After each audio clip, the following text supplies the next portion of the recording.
Hello friends, welcome back to my YouTube channel. मैं हेमंत कुमार आप सभी का अपने YouTube channel from nothing to something में स्वागत करता हूं। चलिए देख लेते हैं बैंक निफ्टी को कल कौन से लेवलों पे ट्रेड कर सकते हैं, कौन से लेवल कल हमारे लिए इंपॉर्टेंट होने वाले हैं। तो दोस्तों, अगर हम एस निफ्टी पे निगाह डालें तो एस निफ्टी लगभग अपना जो बैंक निफ्टी की क्लोजिंग है उसके अप्रॉक्सी क्लोजिंग चल रही है, उसकी ओपनिंग मतलब चल रहा है। और जो डाउ जोन्स है वो थोड़ा पॉजिटिव चल रहा है, पर वो भी गैप अप ओपन होने के बाद 31,000 से रिजेक्शन लेके अपना वहीं चल रहा है। तो इसका मतलब ये इसका डेटा से हमें कल को कोई प्रॉफिट होने वाला फिलहाल नहीं है अभी के एनालिसिस के लिए। तो हम न्यूट्रल रह के ही कि अपनी एनालिसिस करते हैं कि बैंक निफ्टी फ्लैट खुलता है, गैप डाउन खुलता है, गैप अप खुलता है, तो हम कैसे ट्रेड ले सकते हैं।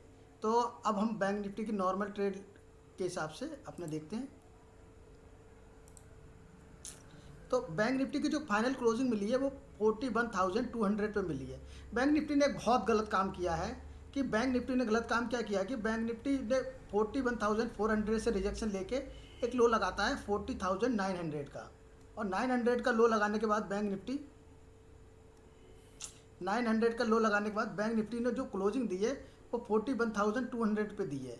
अब जब 41,200 पे जब बैंक निफ्टी क्लोजिंग दे रहा है तो इसका सिंपल सा मतलब ये है कि बैंक निफ्टी न्यूट्रल है। ना तो जो बुलिश है कि बैंक निफ्टी ऊपर की साइड को जा सकता है, ना जो इतना बियरिश है कि जो नीचे की साइड को जा सकता है, क्योंकि सेलर यहाँ से यहाँ तक तो ले आए मार्केट को, पर यहाँ से बाहर फिर से ऊपर लेके चले गए। तो बैंक निफ्टी जिस जगह पे क्लोज हुआ है ये जगह एक ऑप्शन बायर के लिए तो कोई बड़ी अच्छी जगह की बात नहीं है, क्योंकि ना तो वो पुट की साइड में कॉन्फिडेंस से बैठ सकता है, ना ही वो कॉल की साइड में कॉन्फिडेंस से बैठ सकता है।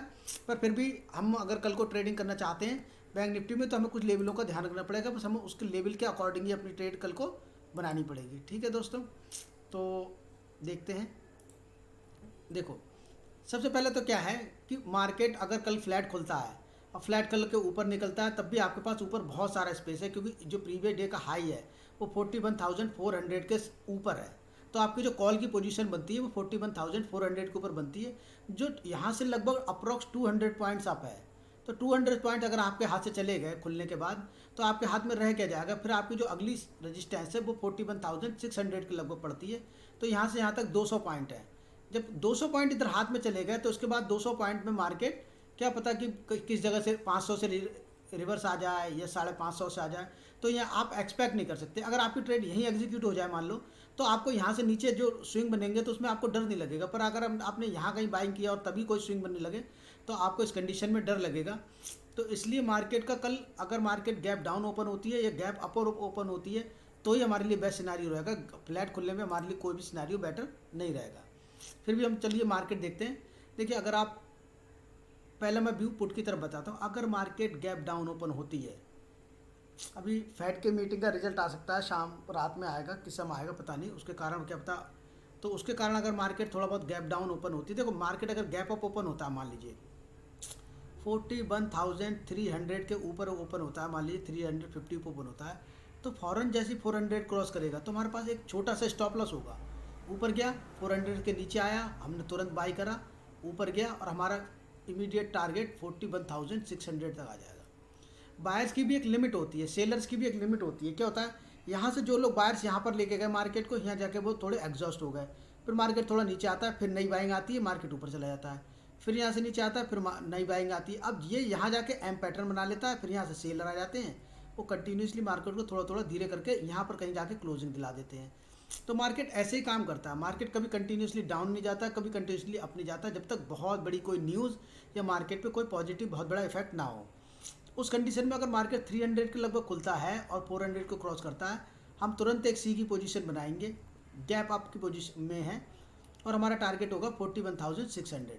उसके बाद में हम 12 बजे तक 12:30 बजे तक वेट करेंगे कि 600 पे जाके मार्केट एक रेंज बनाए, और फिर ऊपर की तरफ को क्रॉस करता है तो कल की साइड को एक हमें बहुत ऊपर की साइड को एक बड़ी रैली, क्योंकि जिन लोगों ने भी यहाँ पर अपनी पोजीशन होल्ड करके गए हैं उन सबका स्टॉप लॉस हिट होंगे।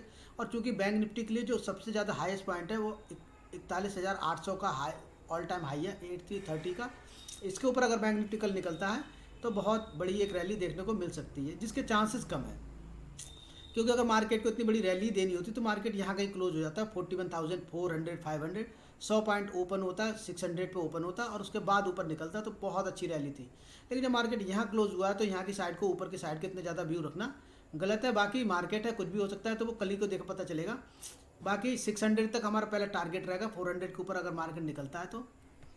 अब नीचे की साइड में बात कर लें, अगर मार्केट गैप डाउन ओपन होता है और किसी भी समय 41,000 को ब्रेक करता है, हालांकि ये वाला पॉइंट है, इसके नीचे भी आप पुट ले सकते हो, पर अगर 41,000 के नीचे मार्केट निकलता है तो हमारा पहला टारगेट तो प्रीवियस डे लो होगा, जो ये इस कैंडल का प्रीवियस डे लो होगा 40,870 का लो लगाया है, 71 का लो लगाया है, और इसके नीचे आएगा तो मार्केट देखो, मार्केट के पास सपोर्ट भी बहुत है, ये 40,800 की एक सपोर्ट है। उसके बाद में अगर मार्केट इस सपोर्ट को ब्रेक करता है 800 को, तो मार्केट कल की डेट में बियरिश हो सकता है और मार्केट एक आपको ऐसी रैली दे सकता है, ऐसी कंटिन्यूसली डाउन साइड वाली एक रैली दे सकता है।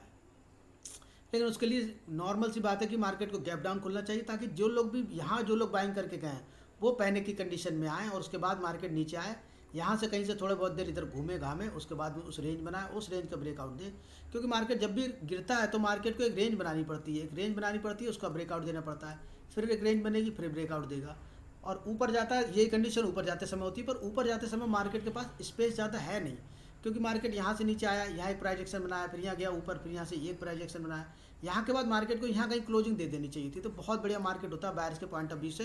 लेकिन अभी जो कंडीशन चल रही है उसमें बायर्स के लिए करने के लिए ज़्यादा कुछ बचा नहीं है, तो मेरा तो व्यू ये रहेगा कि आप ओवर ट्रेडिंग से बचें।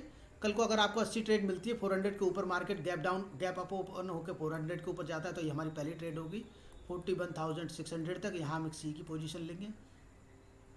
और अगर फ्लैट गैप डाउन खुल के 41,000 को तोड़ता है तो हम 40,800 के लिए हम यहाँ पर एक ट्रेड पी की साइड में ले सकते हैं।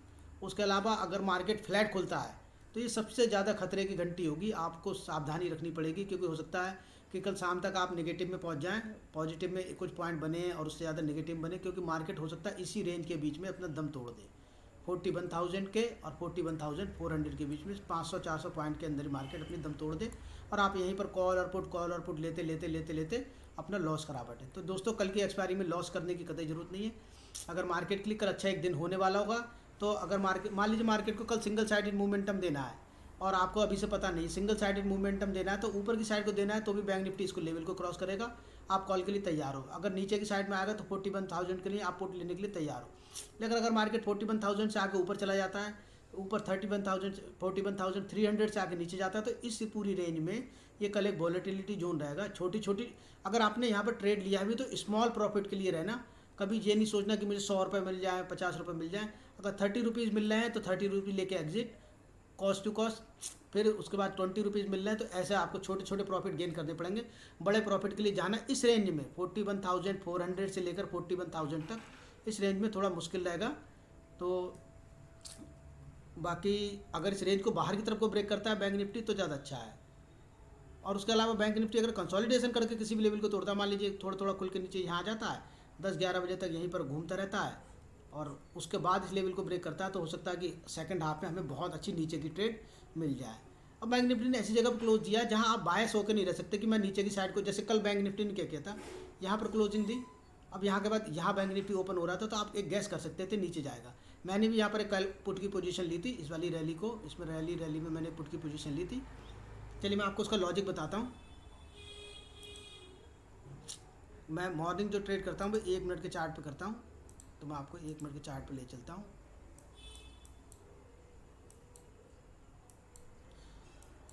जो 200 का पॉइंट था वो प्रीवियस डे लो था, जो मार्केट के लिए जो 200 का पॉइंट था वो प्रीवियस डे लो था, लगभग ये प्रीवियस डे लो है। कहाँ गया? यहाँ पर बैंक निफ्टी के लिए लगभग प्रीवियस डे लो यहाँ था। तो देखो क्या होता है, बैंक निफ्टी क्या करता है इसमें मैंने जो ट्रेड ली थी उसके पीछे 2 ट्रेडें मैंने कल आज की हैं। एक तो की है 9:21 पे और एक मैंने दूसरी ट्रेड की है 9:35 पे। मैं दोनों को लॉजिक बताता हूँ आपको। 9:21 पे जो मैंने ट्रेड की है उसके पीछे का लॉजिक ये था, मार्केट ने बैंक निफ्टी क्या करता है, बैंक निफ्टी ने ओपन होता है और बैंक निफ्टी पहले ही 1 मिनट में 500 का हाई लगा देता है और जिसका लो 240 पे होता है। उसके बाद में बैंक निफ्टी को क्या करना था, बैंक निफ्टी को कहीं ऊपर, अगर ऊपर जाना था तो ऊपर के लेवल पे ही सस्टेन करना था। उसके बाद में इतनी बड़ी एक कैंडल ये बनती है, एक कैंडल ये बनती है। फिर क्या मैं ये सोच रहा था मार्केट किसी थोड़ी मतलब मार्केट कोई प्राइस एक्शन बनाया, तो मार्केट ने क्या करा, ये नीचे गया, ये ऊपर गया और ऊपर से आके मार्केट ने एक इन्वर्टेड हैमर टाइप की कैंडल बनाई। तो जैसे मार्केट ने ये वाली इन्वर्टेड टाइप की कैंडल बनाई, उसी समय मुझे लगा कि मार्केट यहाँ से नीचे आ सकता है। तो मैंने क्या करा, जैसे मुझे लगा कि मार्केट यहाँ से नीचे आ सकता है, तो मैंने इसी वाली कैंडल पे 9:21 पे मैंने एक पुट 9:21 पे बैंक निफ्टी का मैंने एक पुट ले लिया। 18, 19, 20, 21 9:21 पे मैंने यहाँ पर एक पुट ले लिया। हालांकि वो पुट मुझे इनिशियली प्रॉफिट भी दिखा रहा था जब तक ये यहाँ पर आया था। लगभग इसने मुझे दिखाया था, लगभग इसने मुझे 20 से 22 रुपये का प्रॉफिट दिखा रहा था, यानी 500 रुपये का। फिर इसने फिर मैंने उसको बेचा नहीं, मैंने अपना एसएल रख लिया, तो वो एसएल मेरा हिट हो गया 220 रुपये पे। पर मेरा व्यू चेंज नहीं हुआ, मेरा व्यू नेगेटिव ही था। फिर उसके बाद मैंने अपने सेटअप का बनने का दोबारा वेट करा, तो 9:35 पे मेरा सेटअप बना। तो 9:35 पे मेरा सेटअप बना, तो मैं दिखाता हूँ कैसे बना।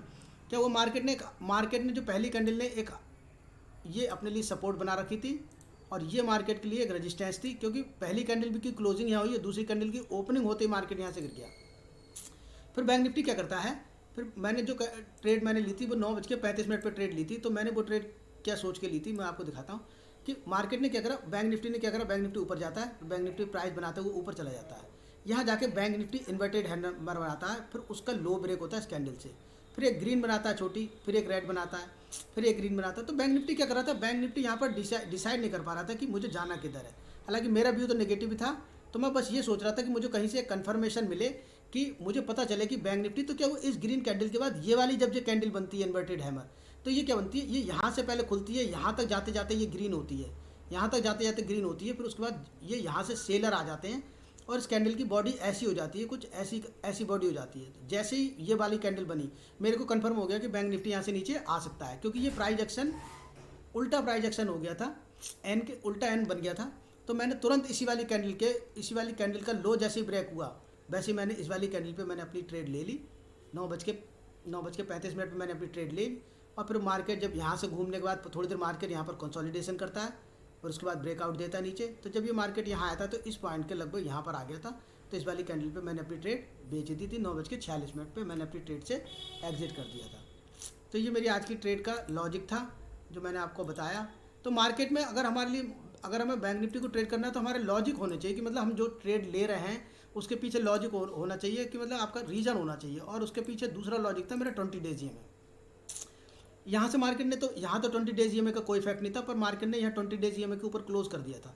क्लोज करने के बाद मार्केट को नीचे आना होता, तो ये इस पॉइंट पे इसको टच करने के बाद ऊपर निकल जाता, तो ऊपर नहीं गया और यहाँ से जाके वापस नीचे आ रहा था। तो मैं समझ गया कि मेरा नीचे की साइड का जो व्यू था वो क्लियर था, नीचे की साइड को ही मार्केट आ सकता है। उसके बाद आपने देखा यहाँ 20 डेज को टच किया, फिर नीचे आ गया, उसके बाद ये ऊपर गया। उसके बाद भी हालांकि मार्केट ने मोमेंटम दिया बहुत बड़ा, पर उस समय मार्केट में अवेलेबल नहीं था, मैं अपने किसी काम में लगा हुआ था।